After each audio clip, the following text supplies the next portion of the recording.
Hi guys, ఈరోజు Hyderabadi dum biryani guys. So ఎలా చేయాలనేది ప్రాసెసింగ్ గాయ్స్.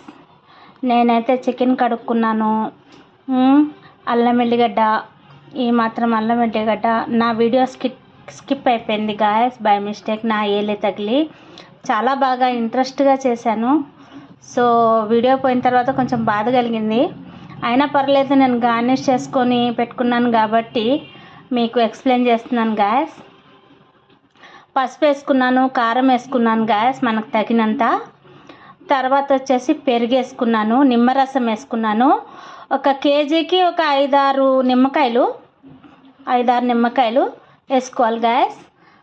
ఆ తర్వాత మనం కాచి నూనె నెయ్యి కలిపి కాసుకున్న ఆయిల్ కూడా వేసుకున్నాను. కొత్తిమీర పుదీనా వేసుకున్నాను, లవంగ చెక్క, తర్వాత ఇలాచి అన్నీ వేసుకున్నాను గాయస్.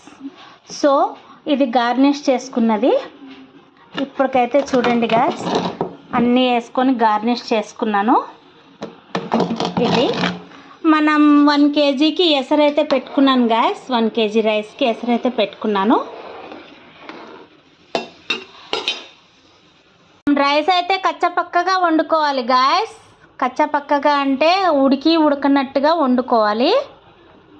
చూడండి గాయస్, నేను కచ్చపక్కగా వండుకున్నాను గాయస్. మీ అందరికీ కరెక్ట్ మెజర్మెంట్ చూపిద్దాం అనుకున్నాను. ఇందులో ఫోన్ కాల్ వచ్చింది, నా వీడియో స్కిప్ అయిపోయింది గాయస్, సారీ. ఈసారి కరెక్ట్గా చూపిస్తాను.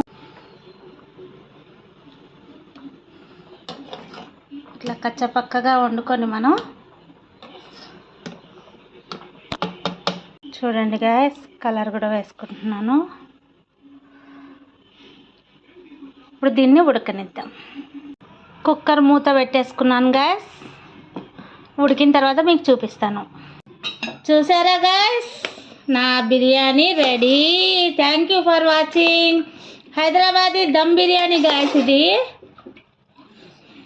నా వీడియో స్కిప్ అయిపోవడం మూలంగా కొలతలు చూపించలేకపోయాను. నెక్స్ట్ టైం తప్పకుండా చూపిస్తాను guys. Bye, thank you for watching. Please like చేయండి, సబ్స్క్రైబ్ చేయండి. Thank you so much guys.